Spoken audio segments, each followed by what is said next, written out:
शांति।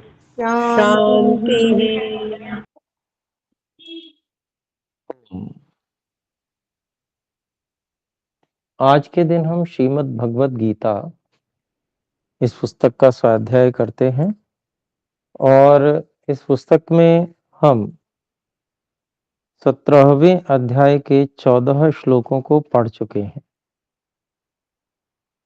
और आज हम 15वें श्लोक से आरंभ करने वाले हैं।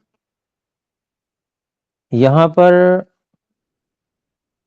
अर्जुन जी के प्रश्न करने पे सत्व रजतम की जो स्थितियां हैं उनके विषय में श्री कृष्ण जी स्पष्ट कर रहे हैं, बता रहे हैं। तो पिछले श्लोक में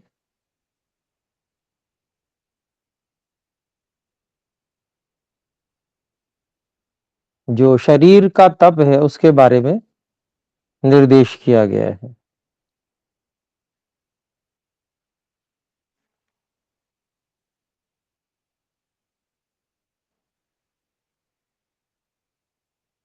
तो 15वें श्लोक को आज देखते हैं, हम आरंभ करते हैं।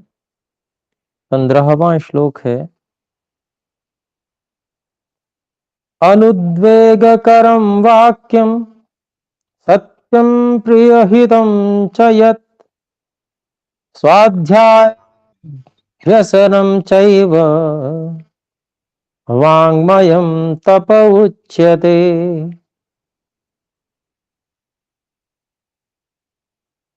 तो शारीरिक तप के विषय में बता के वाचनिक तप के विषय में श्री कृष्ण जी बता रहे हैं।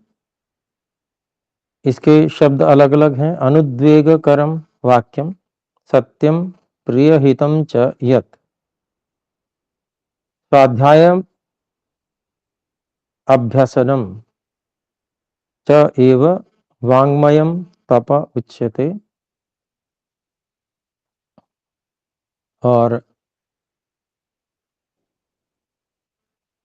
इसका जो अन्वय है थोड़ा बहुत अंतर है, देख लेते हैं। अनुद्वेगकरम सत्यम प्रियहितम च यत् वाक्यम स्वाध्याय अभ्यसनम एव च वाङ्मयम तपः उच्यते। तो अनुद्वेगकरम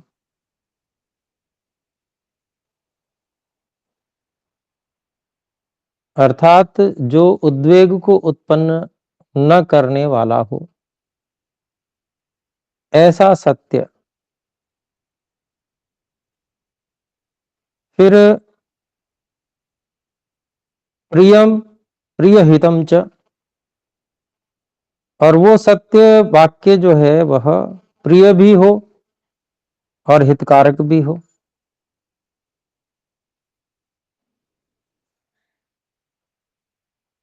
तो च यत अर्थात यत वाक्यम, जो ऐसा वाक्य हो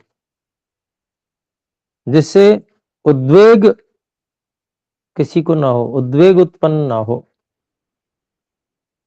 प्रिय हो, हितकारी हो, साथ में सत्य भी हो। अर्थात सत्य को प्रिय बनाकर बोलना और हित करने के उद्देश्य से सत्य का वाक्य बोलना, हित करने के उद्देश्य से सत्य वाक्य बोलना और उसको प्रिय बनाकर बोलना। अप्रिय तरह के तरीके से न बोलना, प्रिय बनाकर बोलना, जिससे कि किसी को भी उद्वेग उत्पन्न ना हो जाए, अर्थात उद्वेगकारी ना हो वह वाक्य। ऐसा पहली बात हो गई। फिर दूसरा कहते हैं स्वाध्याय अभ्यसनम। स्वाध्याय का अभ्यास, स्वाध्याय किसे कहते हैं? तो मोक्ष शास्त्रों का अध्ययन। मोक्ष शास्त्र कौन से हैं? तो वेद आदि।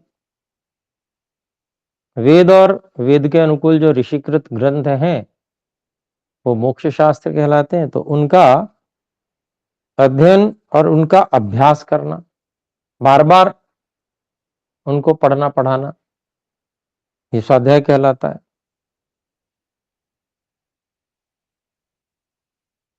तो ये सब जो बातें हैं, पहली बात और दूसरी बात, अर्थात वाणी का प्रयोग बहुत सावधानी से, हितकारक, प्रिय बनाकर, उद्विग्न न करने वाला, ऐसा करके वाणी का प्रयोग करना। और स्वाध्याय का अभ्यास, अर्थात जो मोक्ष शास्त्रों का अध्ययन है उनका अभ्यास करना, अर्थात उनको बार बार पढ़ना पढ़ाना। ये वांग्मय तप, वाणी का तप कहा जाता है।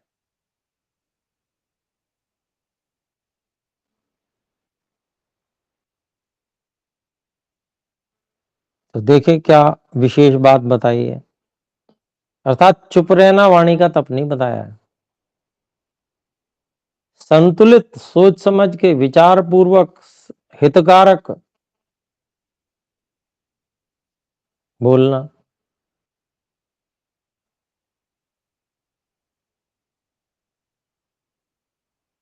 सत्य ही बोलना, इसको तप बताया है। ऐसे ही वेद आदि सत्य शास्त्रों का निरंतर अभ्यास, अध्ययन अध्यापन में लगे रहना, ये भी वाणी का तप बताया। तो आइए 16वें श्लोक को देखें। मनः प्रसादः सौम्यत्वं मौनमात्मा विनिग्रहः भाव संशुद्धिरित्येतत् तत्तपो मानसमुच्यते। भाव संशुद्धिरित्येतत्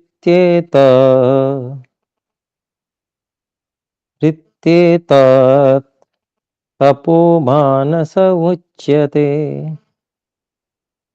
तो यहाँ पर शब्द अलग अलग हैं। मनः प्रसादः, सौम्यत्वम, मौनम, आत्म विनिग्रह, भाव संशुद्धि इति एतत् तपः मानसम उच्यते। अलग अलग शब्द हो गए और इनका अन्वय इस प्रकार है। मनः प्रसादः सौम्यत्वम मौनम आत्म विनिग्रह भाव संशुद्धि इति एतत् मानसम तपः उच्यते। तो बहुत कम अंतर है, बिल्कुल सीधा सीधा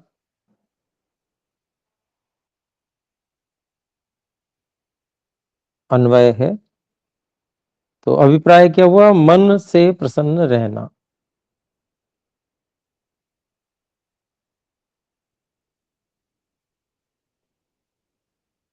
देखिए, सबसे पहली बात इसको तप बताया है, वो मानसिक तप, मन से प्रसन्न रहना।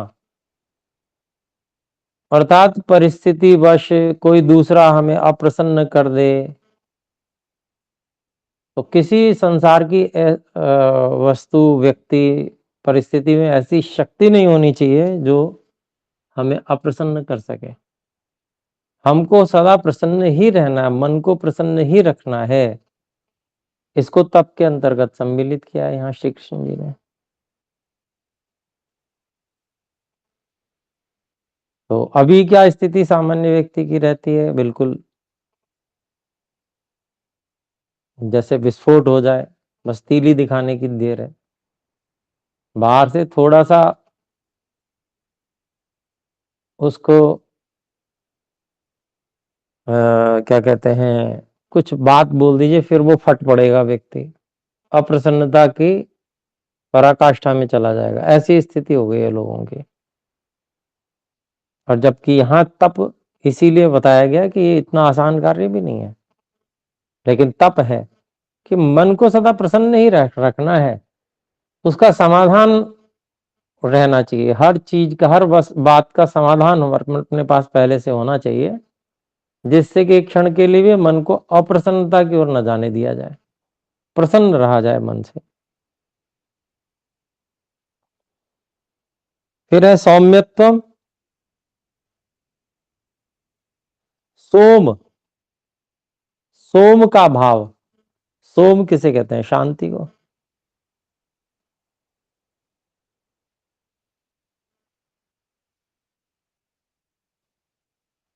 तो ऐसा जो मन का अच्छा भाव है, सौम्यत्व है, ये भाव बना रहना, उग्रता नहीं हो, सौम्यत्व बना रहे, शांति बनी रहे। फिर है मौनम।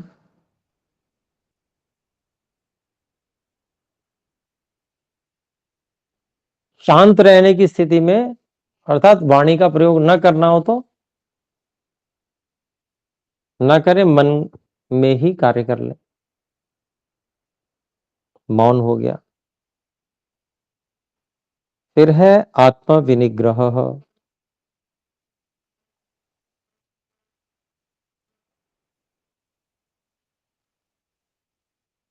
आत्मा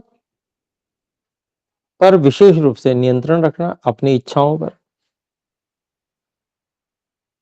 इच्छा हुई, जो मन में आया, जैसे कुछ भी इच्छा कर ली और उसके पूरी करने में लगे हुए हैं, तो ये आत्म विनिग्रह नहीं हुआ। अपने लक्ष्य, जो हमने मुख्य लक्ष्य बनाया है, ईश्वर प्राप्ति करना, उस लक्ष्य के अनुकूल केवल इच्छाओं को ही आगे बढ़ने देना, अन्य इच्छाओं को रोक देना, ये आत्म विनिग्रह है। फिर कहते हैं भाव संशुद्धि ही।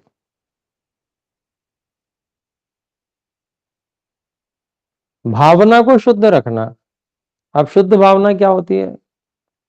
केवल परोपकार की भावना शुद्ध भावना होती है, क्योंकि परमात्मा की भी वैसे ही भावना है, सब पे उपकार करने, सबके हित करने के भाव हैं ईश्वर में। वैर भाव बिल्कुल नहीं है, प्रेम सबके प्रति है, यही शुद्ध भाव है। तो ये शुद्ध भाव बनाए रखना, परोपकार का भाव बना रहे, सबके प्रति हित की भावना बनी रहे, प्रेम बना रहे, कि ये मन में रहना चाहिए। अगर व्यक्ति इसके लिए पूरा प्रयास करता है और इसको बनाकर रखता है, तो ये बहुत बड़ा तप है। इसको मानसिक तप यहां पर कहा है, एतत् मानसम तपः उच्यते।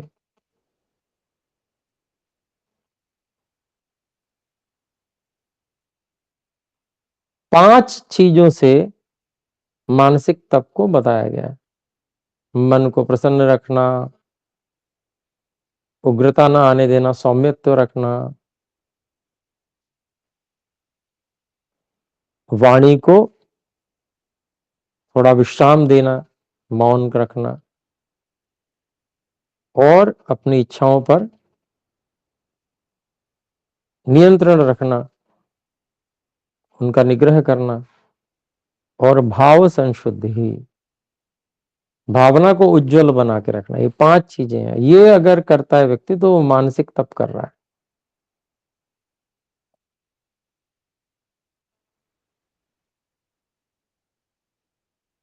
फिर 17वां श्लोक देखते हैं, आइए। श्रद्धया परया तप्तम तपस त्रिविधम नरैः, तपस्तत्त्रिविधम नरैः अफलाकांक्षिभिर्युक्तैः सात्विकं परिचक्षते।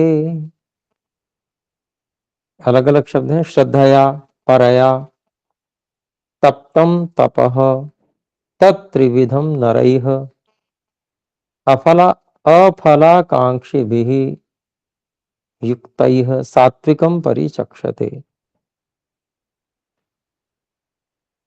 तो अब इसका अन्वय इस प्रकार से किया गया, तत्त्रिविधम तपः अफलाकांक्षिभिः युक्तैः नरैः परया श्रद्धया तप्तम सात्विकम परिचक्षते। तो वो जो तीन प्रकार का तप बताया गया, शारीरिक, वाचिक और मानसिक, तीन प्रकार का तप, अफलाकांक्षी भी, जो फल की आकांक्षा से युक्त नहीं है,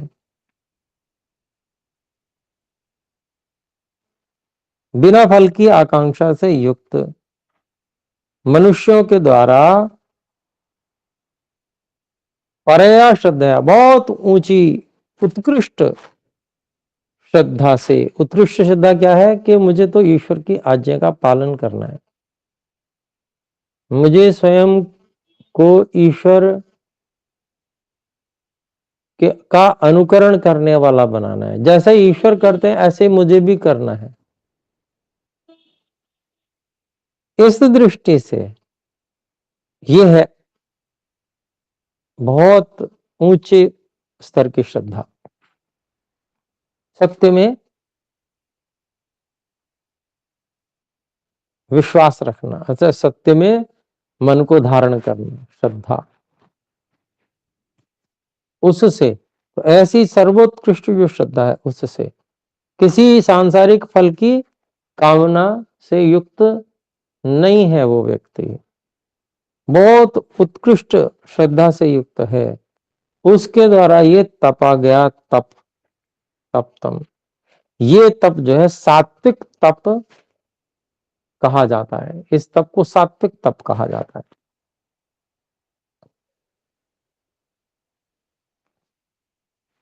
आइए 18वां श्लोक देखें।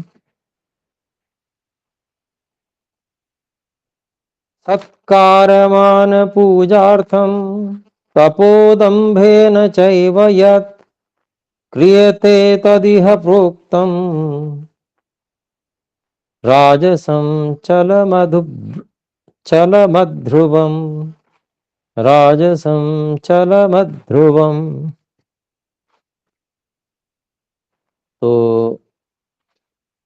शब्द है सत्कारम, मान पूजार्थम, तपः दंभेन च एव यत् क्रियते तद इह प्रोक्तम राजसम चलम अध्रुवम। और इसका अन्वय इस प्रकार है, यत् तपः सत्कार मान पूजार्थम दंभेन च एव क्रियते तत्चलम अध्रुवम तपः इह राजसम प्रोक्तम। अभिप्राय क्या हुआ कि जो तप, तीनों प्रकार का तप, सत्कार की इच्छा से, मान सम्मान पाने की इच्छा से, पूजार्थम वही पूजा का भी वही अर्थ है, सत्कार, सत्कार पाने की इच्छा से, और दंभेन, और अभिमान के द्वारा जो ये किया जाता है इस प्रकार का तप, तत्चलम अध्रुवम, वो चंचल होता है, अस्थिर होता है। जब तक लोग देख रहे हैं तब तक व्यक्ति करेगा, जैसे ही लोगों की दृष्टि हटी वैसे ही ये व्यक्ति तप छोड़ देगा। तो ये अध्रुवम है, चलन चलम है, अर्थात वो चंचल है, अस्थिर तप है। और इसको यहां पर राजसिक तप कहा जाता है, सात्विक नहीं है, वो राजसिक तप है। 19वां श्लोक देखते हैं। मूढ़ग्राहेणात्मनो यत् पीडया क्रियते तपः परस्योत्सादनार्थं वा तत्तामसमुदाहृतम्।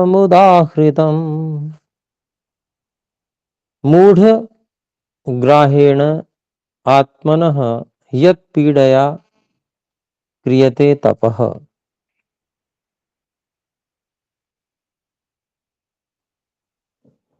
परस्य उत्सादनार्थं वा तत् तामसम उदाहृतम। और इसका अन्वय इस प्रकार है, यत् तपः मूढ़ ग्राहेण आत्मनः पीडया क्रियते परस्य उत्सादनार्थं वा क्रियते तत् तामसम उदाहृतम। यत् तपः, जो तप मूढ़ ग्राहेण, अर्थात मोह के द्वारा जिसका ग्रहण किया गया है, अंधविश्वास अर्थात जिद के अंतर्गत कह लें या अज्ञान पूर्वक है, और स्वयं को कष्ट देते हुए किया जाता है। कष्ट तो होता है तप में, लेकिन अज्ञान पूर्वक ये व्यर्थ का कष्ट भोगा जा रहा है, उससे कोई फल मिलने वाला नहीं है। परस्य उत्साधनार्थम, और वो तब किस लिए किया जा रहा है?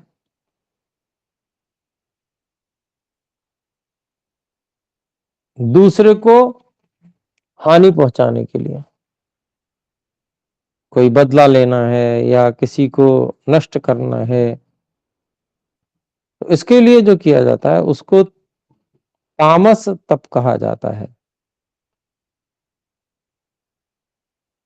क्योंकि लोग सब प्रकार का कार्य करते हैं, सभी प्रकार की भावना होती है उनकी, तो वो तीनों प्रकार बता दिए श्री कृष्ण जी ने।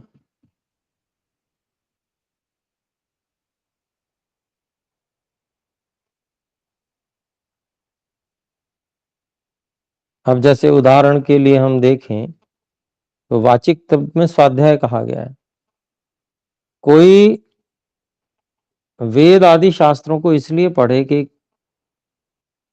किसी को हानि पहुंचानी है,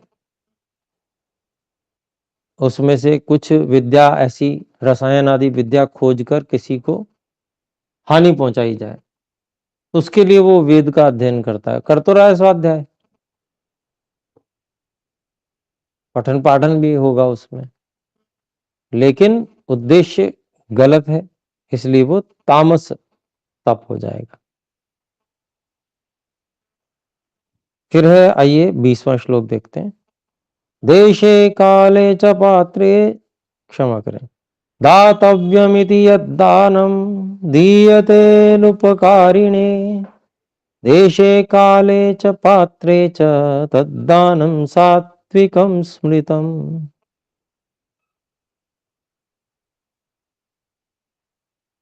तो दातव्यम इति यत् दानम दीयते, देशे काले च पात्रे च तद दानम सात्विकम स्मृतम। और इसका जो अन्वय इस प्रकार है, यद दानम दातव्यम इति, बुद्धिया का यहाँ पर इन्होंने अध्याहार किया हुआ है, जोड़ा है जिससे कि समझ में आ सके बात शब्द को। तो यद दानम दातव्यम इति बुद्धिया अनुपकारिणे देशे काले च पात्रे च दीयते तद दानम सात्विकम स्मृतम।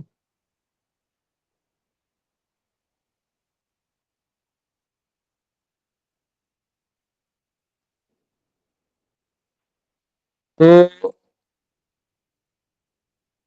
यहां पर जो बताया जा रहा है कि भाई जो देय है अर्थात देना चाहिए, वास्तव में सुपात्र को दान मिलना चाहिए, जो दान के योग्य व्यक्ति है।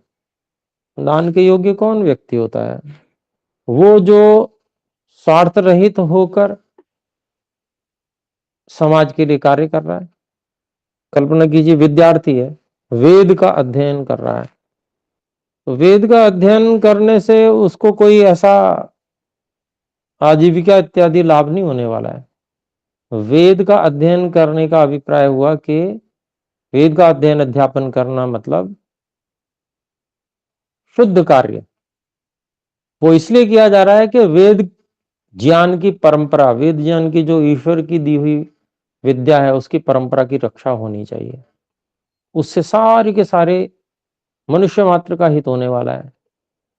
वो विद्या अगर अक्षुण्ण रही, वो विद्या की परिपाटी चलती रही, तो जो लोग अभी नहीं भी पढ़ रहे हैं तो जब समझ में आएगा तो उनको विद्या उपलब्ध हो पाएगी, उस विद्या की रक्षा हो रही है, वो विद्या इतनी महत्वपूर्ण है, तो उसमें स्वार्थ नहीं है कोई।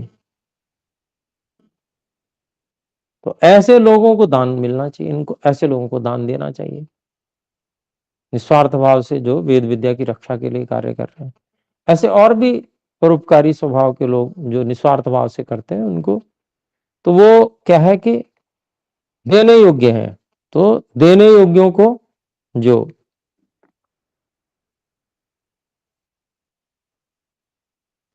और अनुपकारिणी देशे काले च, अर्थात दान ऐसा ना हो कि भाई किसी ने हम पर उपकार किया तो बदले में चलो इसको हम दिए देते हैं, वो दान नहीं होना चाहिए।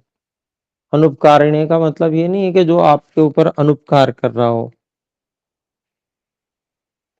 उसको दान देना है, जो आपको हानि पहुंचा रहा हो वो अर्थ नहीं है।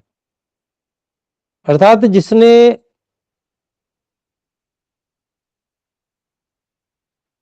हम पर व्यक्तिगत रूप से कोई ऐसा उपकार नहीं किया हुआ है, फिर भी हम ये समझ के कि ये देश समाज के लिए हितकारी व्यक्ति है, योग्य व्यक्ति है, पात्र व्यक्ति, इसको दान देना चाहिए, वैसे दान दे रहे हैं। ऐसे स्थान पर जहां पर आवश्यकता है समाज को और लोगों को, जहां उपकार हो सकता है उस स्थान पर, ऐसे समय में जब बहुत आवश्यकता होती है, गर्मी भयंकर है, उसमें जल की आवश्यकता है, आने जाने वाले लोगों को थोड़ी थोड़ी देर में प्यास लगती है, पानी उपलब्ध नहीं होता है तो परेशानी होती है। एक व्यक्ति जल पिला रहा है भयंकर गर्मी में, तो वो क्या है, समय वैसा है। तो और पात्रे च, और जो सुपात्र है, सुपात्र के विषय में हमने बात कर ली कि जो देने योग्य है, उसको जो दान दिया जाता है उस दान को सात्विक कहा जाता है, सात्विक दान वो होता है। तो हमारा समय समाप्ति की ओर है, एक हाथ खड़ा हुआ है, समाप्त हो चुका है। ठीक है भाई धीरज जी, कृपया बोल सकते हैं। प्रणाम आचार्य जी, सभी को सादर नमस्ते। प्रणाम। आचार्य जी, जो मैं समझा 14 से 16 जो श्लोक है, उसमें तप के 3 प्रकार के तप के कारण बताए कि किस प्रकार से ये तप किया जा सकता है, और 17 से 19 में इन तपों के गुण बताए हैं कि ये जो तीनों तरीके के तप है, ये सात्विक है या राजसिक है या तामसिक है। तो जी मैं जी। ये कहना चाह रहा हूँ, जो तप के कारण बताए हैं, वो कारण का यदि हम देखें कि जो व्याख्या है, जैसे अहिंसा, सत्य, ब्रह्मचर्य, तो ये चीजें जो है राजसिक और तामसिक कैसे हो सकती है, तो सात्विक ही रहेगी। तो मतलब जो तप की व्याख्या की है वो क्या केवल सात्विक की है 14, 15, 16 में जो है,